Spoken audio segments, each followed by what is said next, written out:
Do programa Diálogo Cósmico, Namastê, pessoal. Pessoal da TV São Tomé das Letras, é um prazer estar aqui com vocês, a Carmen Parado, o Joel, o pessoal que me ouve na YouTube, todo mundo que tem interesse por ufologia e assuntos afins. Eu gosto muito de me inspirar, acho que a minha maior inspiração são as pessoas que gostam do meu programa e que conversam comigo. E recentemente eu vou dedicar esse programa ao Maurício Goulart. O Maurício Goulart lá do Sul, não sei se é Santa Catarina ou Rio Grande do Sul. Peraí, vamos ver.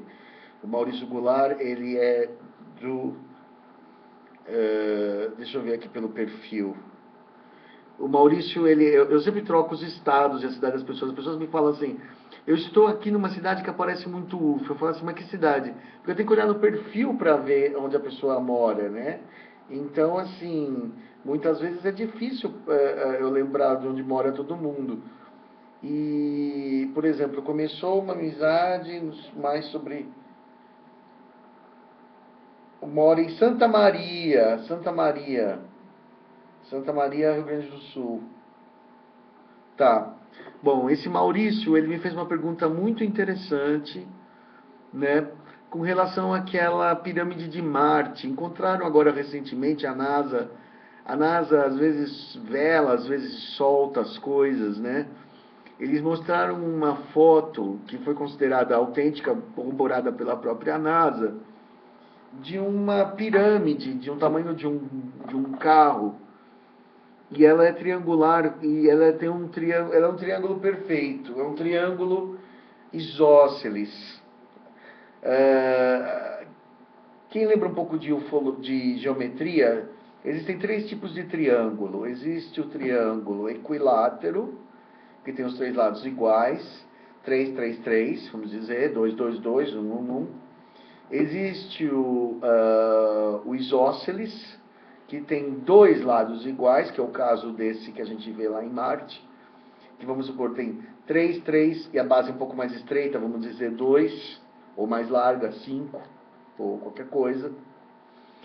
E o escaleno é quando os três lados são diferentes, então fica um triângulo assim, todo assim, torto, irregular, louco, né? Por exemplo, 3, 2, 4, né? Fica um triângulo todo tortinho.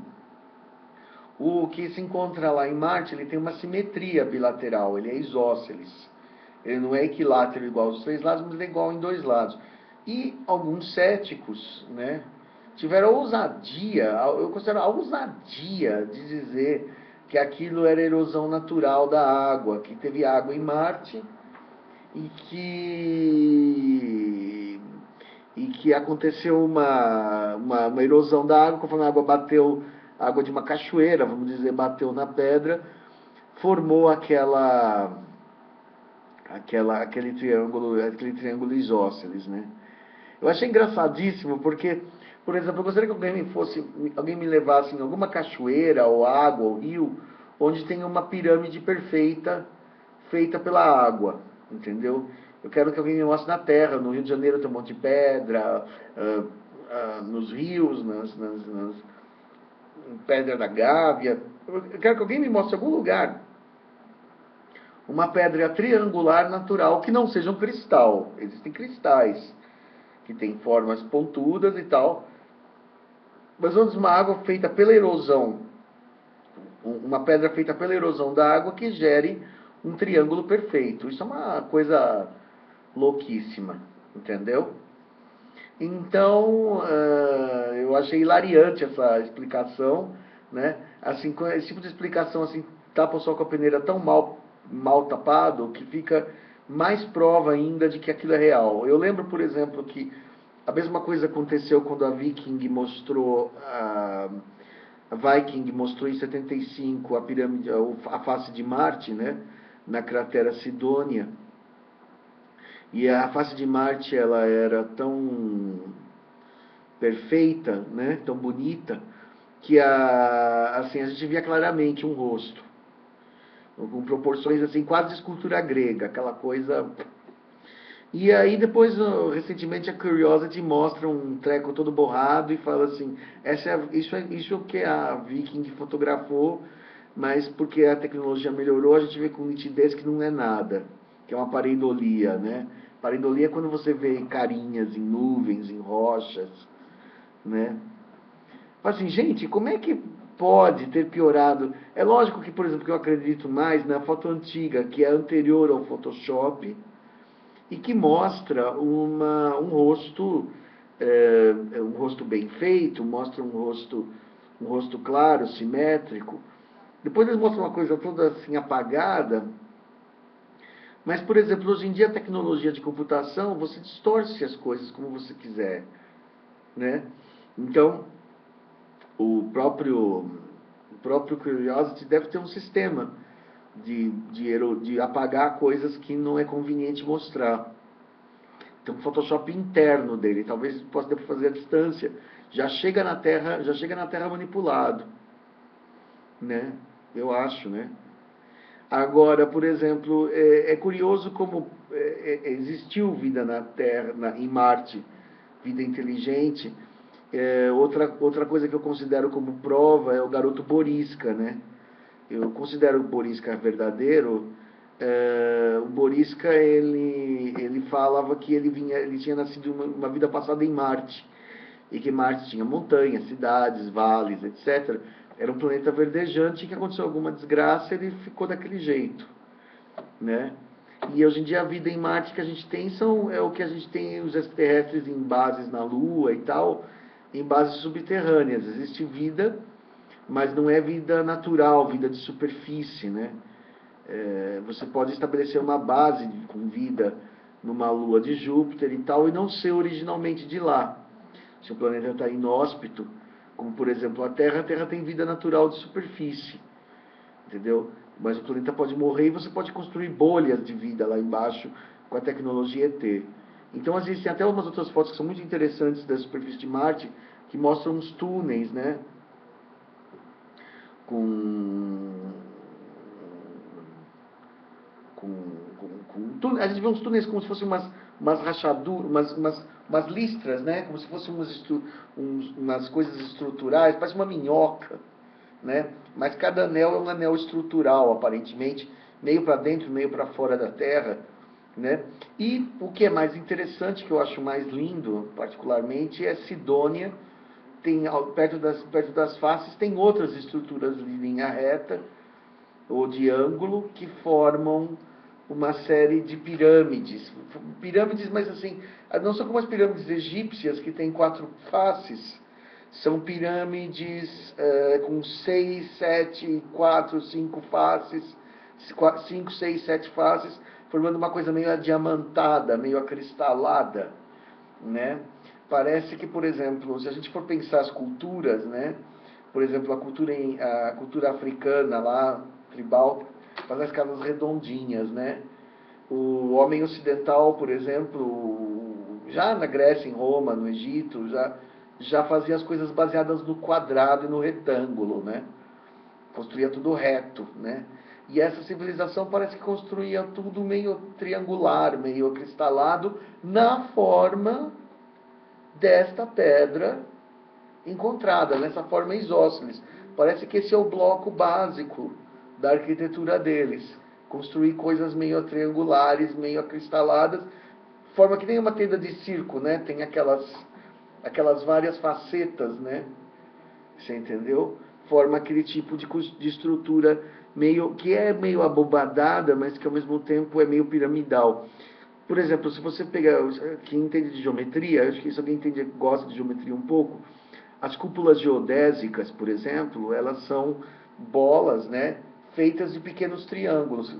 Quanto mais você multiplica os triângulos, mais perfeitamente redonda vai ficando a bola, certo? Quer dizer, quanto menores os triangulinhos, menor a angulosidade. Se você diminui o número de triângulos, aquilo fica meio adiamantado, assim, meio como uma bola de cristal. Será que deu para entender? Né? Se você vai usando triangulinhos pequenos, faz um triangulinho, triangulinho, triangulinho, triangulinho, você não percebe muito que é feito de triângulos. Então parece que essa geometria triangular era predominante na arquitetura desses caras que viviam em Marte, que tem uma similaridade imensa com a cultura egípcia. Tem uma outra foto de uma coisa assim, uma pedra cortada que parece que tem um faraó em pé. É exatamente aquilo, né? Então a influência dessa cultura marciana que se extinguiu e que pode ter imigrado para a Terra em parte, se formou uma influência grande na cultura egípcia que se nota, né? Mas a pergunta do Marcelo era outra. Oh, meu Deus, a pergunta do Maurício era outra. A pergunta era se isso poderia considerar, se pode considerar isso o fim da ufologia, né? Não, fim da ufologia não, porque assim, a prova de que existe vida em outros planetas a gente praticamente já tem, né? Eu não acho que isso terminaria a ufologia, porque a gente não sabe quais são as intenções dos extraterrestres. A gente não sabe o que os extraterrestres querem, a gente não sabe o que os extraterrestres estão fazendo aqui na Terra, por que tantas bases, por que tanto interesse no governo americano, né? Nada disso é respondido com o simples fato de saber que existe vida, ou que existiu ainda por cima, vida em Marte, né?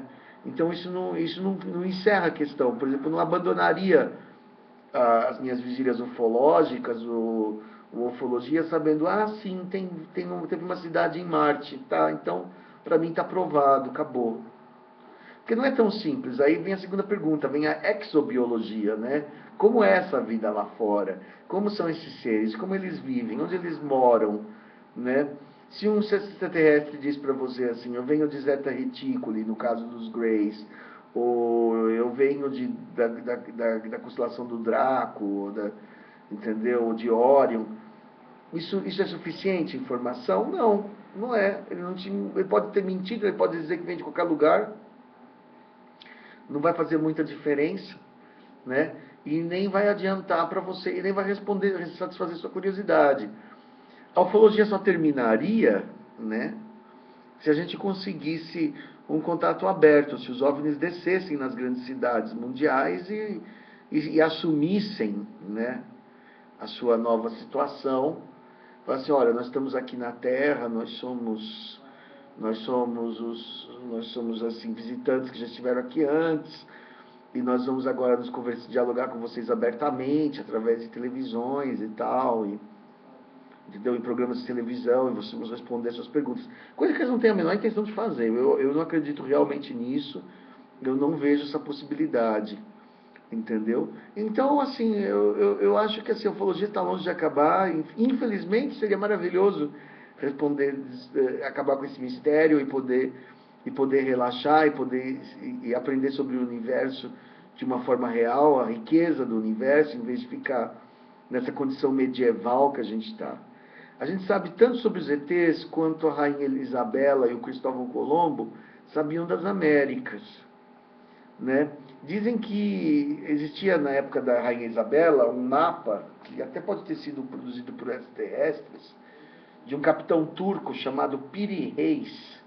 O Piri Reis, até o Eric von Däniken menciona no Eram os Deuses Astronautas, o mapa de Piri Reis, que mostrava que ele era equidistante do Cairo, ou seja, os continentes pareciam ser vistos do ponto de vista de uma nave acima do Cairo, no Egito, e você via os continentes. Então você via a América Latina, via a América do Norte, tudo que ninguém sabia que estava lá, entendeu? Então, por exemplo, já era sabido pela Rainha Isabela e pelos portugueses e pelos espanhóis que existiam terras no além-mar, que não ia acabar em dragões e quedas eternas, como muitos acreditavam, né? Como o homem medieval pensava que a Terra era plana, então você caía para fora da bandeja, né? Que era mais complexo que isso, que a Terra era redonda e que você ia dar uma volta e ia saindo de Portugal rumo para o oeste, você ia acabar no leste.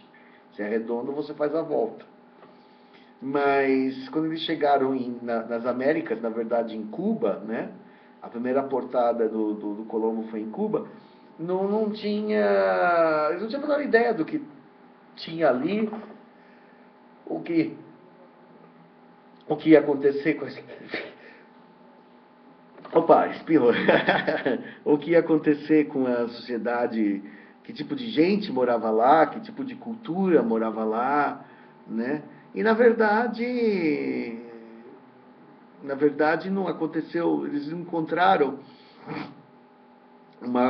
eles tinham fantasias, né, de que tinha um Eldorado, de que tinha muito ouro dos indígenas que eles roubaram, né, como o Atahualpa, o líder dos Incas, né, que eles pediram um quarto de ouro para deixar eles em paz e não deixaram. Pegaram o quarto de ouro e traíram o Atahualpa, amarraram o pescoço dele, batizaram para ele ficar cristão, né? E imediatamente estrangularam o Atahualpa para ele morrer cristão, né? Olha que crueldade, que sacanagem. Então, não existe assim uma prova de que assim, a gente simplesmente saber que existe vida fora da Terra serve para calar a boca dos céticos que dão risada dessas ideias, das pessoas que têm religiões ou crenças de que só existe vida na Terra. Mas isso não é o fim da ufologia, não seria, entendeu? A gente ainda teria que saber muito mais coisa sobre os ETs, o que eles são, o que eles fazem, o que eles veem. O que a gente ainda sabe é muito pouco, é muito fragmentário, é muito rústico mesmo, é rudimentar. Tá bom? Então, eu espero ter respondido a pergunta do Maurício. E realmente, assim, que diferença faria para mim se provassem que Marte, se a NASA admitisse, né, finalmente, não provar muito aprovado, mas se a NASA finalmente, parece que com essa frescura, e admitisse a existência das cidades extraterrestres lá em Marte, mesmo que extintas, mesmo que mortas, mesmo que arruinadas, né? Falar assim, eu ia ficar muito feliz, mas continuaria fazendo minhas vigílias ufológicas, continuaria perguntando aos meus abduzidos, porque isso não resolveria meu problema de saber o que os ETs querem na Terra agora, entendeu? Por que aparece nave agora, qual é a nossa relação com eles, né? Qual é a minha relação com os reptilianos? Isso não responderia minhas perguntas. Tá bom, pessoal? É isso aí. Chico Penteado, programa Diálogo Cósmico e Namastê.